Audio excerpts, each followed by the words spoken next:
mindset of a person who's made a lot of money in stocks in either in America or in India, right? देखिए India में India की बात छोड़ते थे, America की बात करते हैं। बड़े कॉमन चीज़ है कि बंदे अपना स्टॉक होल्ड करके रखते हैं, फिर उसके बाद होल्ड करके रखा उसको। तो ऐसे कुछ हुआ है कुछ एप्पल के बंदों के साथ और टेस्ला वालों के साथ और एनवीडिया के साथ, ठीक है। हालांकि अब एनवीडिया का स्टॉक थोड़ा सा नीचे गया, नोस उन्होंने क्या किया हुआ। लेकिन मैं आपको एक बड़ी इंटरेस्टिंग स्टोरी सुनाता हूँ। एक बंदा है, उसने 250 के स्टॉक्स लिए थे, कोई भी लिए थे, डजेंट मैटर, वो ग्रो करके वो 7 मिलियन के हो गए हैं, ठीक है। सीम्स फेमिलियर, बहुत ज़्यादा पैसे बढ़ गए हैं। तो मैंने उसको बोला कि भाई तो इनको अब बेच दे, लेकिन अगर वो इनको बेचेगा, एक तो उसको ब्रोकरेज लगेगी विच इज़ वेरी लिटिल, चलो स्टॉक्स के इसमें 0.5 या 1% होगी ज़्यादा से ज़्यादा, या 0.1 ही होगी। उसके बाद उसका 0% ही हो, उसके बाद उसको कैपिटल गेंस टैक्स देना पड़ेगा। Long term capital gains tax America में बहुत ज़्यादा है। शेयर्स में 20% है, फेडरल का 20% है, और कैलिफोर्निया का भी लगा लो तो काफ़ी अच्छा खासा 10-15% वो भी हो जाएगा। इसके ऊपर 35% के करीब चला जाएगा। मेहनत सारी आपकी, रिस्क सारा आपका, पैसे गवर्नमेंट के भी हैं, ठीक है ना। सो गाइस बेसिकली ये रीज़न है इसके कारण वो बंदा बेचेगा नहीं जल्दी से, राइट। मैंने मान लो मैंने समझाया, मैंने कहा भाई बेच दो। कहता तेरे ऐसे बथेरे आए थे जब 3 मिलियन का था ना, तब भी बथेरे आए थे बताने के लिए कि नहीं बिकेगा, कि सॉरी ये ऊपर नहीं जाएगा। देख ऊपर गया ना, 3 से 6 5 हुआ, जब 4-5 हुआ था तब भी बथेरे लोगों ने बोला था बेच दो। देख मैंने नहीं बेचा, अभी 7 हो गया। तो ये जो एक फंडा है ना, कि क्योंकि कोई स्ट्रैटेजी तो है नहीं, कोई ऐसा तो है नहीं, विंडफॉल मनी है ये। मेरा तो ये मानना है कि जो गई है विंडफॉल मनी है, या आप जितना मर्जी कह लो, मुझे मालूम था, मैंने बड़ी कैलकुलेशन की थी, वहाँ से निकाला था एनवीडिया का शेयर।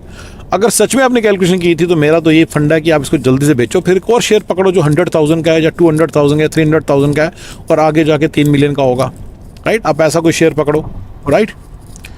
यार एक दोस्त याद आ गया जो स्टॉक मार्केट में बड़ा काम करता था, रिसेंटली पास हुए।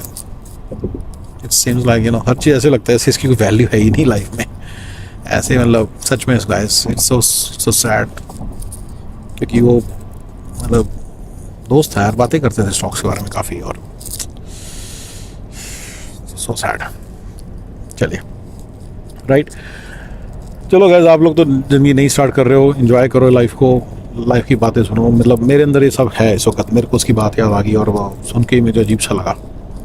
एनीवे गाइस, तो स्टॉक मार्केट के अंदर वो कभी भी अपना पोर्टफोलियो कोलैप्स नहीं कर पाएंगे, और तुम उनको जितना मर्जी समझा दो वो नहीं समझेंगे। वो सबसे बड़े ना समझने का एक और भी रीज़न है, एग्जिट की कॉस्ट है, 35% चला जाएगा। ऑन द अदर हैंड वो 35% भी इन्वेस्टेड है। जब वो 2 मिलियन का था तब भी 35% जाना था, उसने इन्वेस्टेड रखा तो 2 के 4 हो गए। अगर उसने बेच के खरीदा होता उसी चीज़ को तो फिर उसके मतलब उसको राइट उसको नुकसान हो गया तो उसी वक्त ही 40% का 35% का। तो इसलिए बंदे बेचते नहीं है ये। तो जनरली समझिएगा स्टॉक मार्केट को बेचना बड़ा मुश्किल हो जाएगा आपके लिए। स्टॉक मार्केट में अपने स्टॉक्स को बेचना बड़ा मुश्किल हो जाएगा। That's how it works.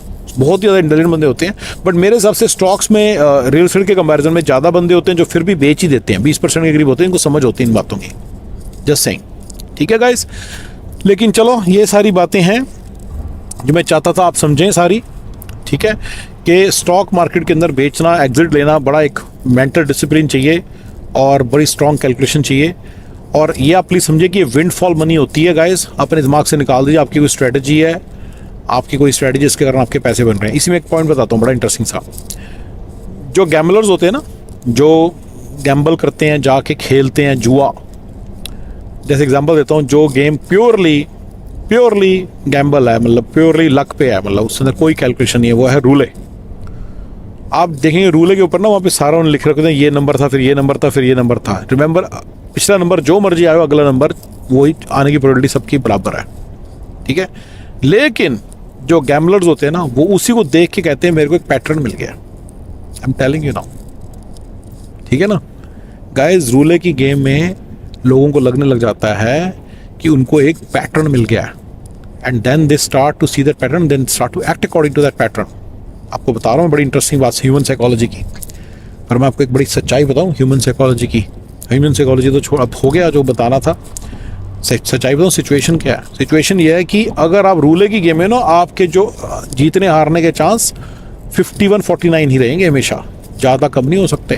क्योंकि रूले वाले के हाथ में नहीं है कि वो क्या है, उसने तो शुरू में ही कर रखा है कि लाल और रेड कर रखा है, 50% लाल आने का चांस है, 50 रेड और सॉरी 48% और 2% चांस ग्रीन आने का है। वो ग्रीन परसेंट ही है, बस उसके ऊपर खेलता है वो, राइट। तो उस रूले वाला उसको गेम को टेम्पर नहीं कर सकता।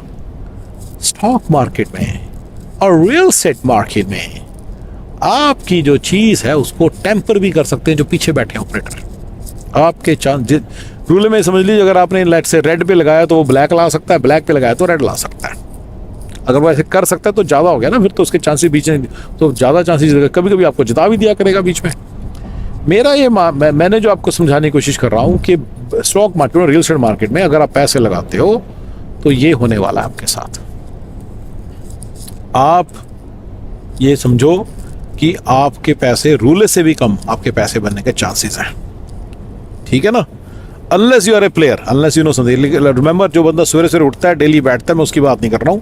मैं ये पैसिव इनकम वालों की बात कर रहा हूँ, जिन लोगों को लगता है भी मैं पैसिवली पैसे कमा लूंगा, मैं बैठूँ, मैं इन्वेस्ट करूंगा और कुछ नहीं, अपने पास पैसे आते रहेंगे। याद रखना, स्टॉक मार्केट विक्टिम ढूंढ रही है। अभी अक्टूबर 2024 चल रहा है, सारे लोगों के पोर्टफोलियो ऊपर गए हुए हैं। मैंने 500 के का पोर्टफोलियो $5,000 होते देखा है, ज़ीरो भी होते देखा है। इससे याद रखना इस बात को कि जल्दी कुछ होगा जिससे वो सब ठीक हो जाए, बराबर हो जाएगा सारा हिसाब किताब। या तो एग्जिट मार लो। अच्छा, मैं आपको एग्जिट मारने की फिलॉसफी दे देता हूँ इसी इन पासिंग। देखिए, आपको पता होना चाहिए कि there is something called as like fire money, FIRE money. Fire money के भी ऊपर है, मतलब कोई life goal, like huge money. अब एक बंदे ने मान लो 3 मिलियन कमा ली, 3 मिलियन से लॉट ऑफ मनी। 3 मिलियन को अगर आप बैंक में डाल दो और वो उसका एक पूरा फॉर्मूला है कि अगर उसके हिसाब से विड्रॉ करो एंड तो you can sustain your entire life on this. You have already achieved the fire number in America. लेकिन तो आप इस तरह की चीज़ों को थोड़ा सा देखो, ये एग्जिट स्ट्रेटजी में आपकी हेल्प करेंगे। डिपेंड्स ऑन आपका फायर नंबर क्या है। I mean what kind of lifestyle you have, what kind of expenses you have. You should know your monthly expenses, उसके हिसाब से थोड़ा सा देखो। जैसे मेरे केस में अबाउट 7 मिलियन है मैंने लगा रखा है। जिस दिन 7 मिलियन इकट्ठे हो गए ना, जेब में पड़े हैं, right, cash, not in stocks, tax देने के बाद के पैसे की बात हो रही है वो पैसे आपके पड़े हैं तो यू आर फाइन। 401 के वाले पैसे आप गिन सकते हो क्योंकि उनको बेचने के बाद आपको पैसे को टैक्स नहीं लगता, राइट, तो यू कैन काउंट दैट। तो वो मैंने काउंट कर लिया है, ठीक है ना। ठीक है, ये सारा हो गया। ये आपको 7 से 10 मिलियन मेरे को कमाना है, 10 से 1 मिलियन लगा लो, चलो, ठीक है ना। तो बस I am about to meet the target, बस मेरा ये चल रहा है सारा लाइफ का। बट एनीवे, मेरी तो छोड़ो बात। अब बात आते हैं fire money of a typical person, right. तो आपको वो नंबर निकालना है और उसके हिसाब से आप डिसीजन ले सकते हो कि कब आप एग्जिट मार के इस पैसे को कर दो। ये पैसे आप प्लीज़ अपने दिमाग से निकाल दो, ये रियल मनी नहीं है। ये आप फायर मनी की तरफ नहीं काउंट कर सकते क्योंकि इस पर पहले तो आपको टैक्स देना ही देना है। आप इसको मैंने तो इन्वेस्ट कर रखा है, ये है वो है, जो मर्जी कर लो। This is you can not do anything about. ये I am telling you now, ये जो पैसा है इसको आप अपनी तरफ मत गिनो। ये पैसा ऑपरेटर्स का है, ये एक दिन उनके पास चला जाएगा। जब तक आप निकालोगे नहीं तब तक ये समझो ये पैसा कभी भी आपके हाथ से वापस जा सकता है। Alright guys, thank you ji.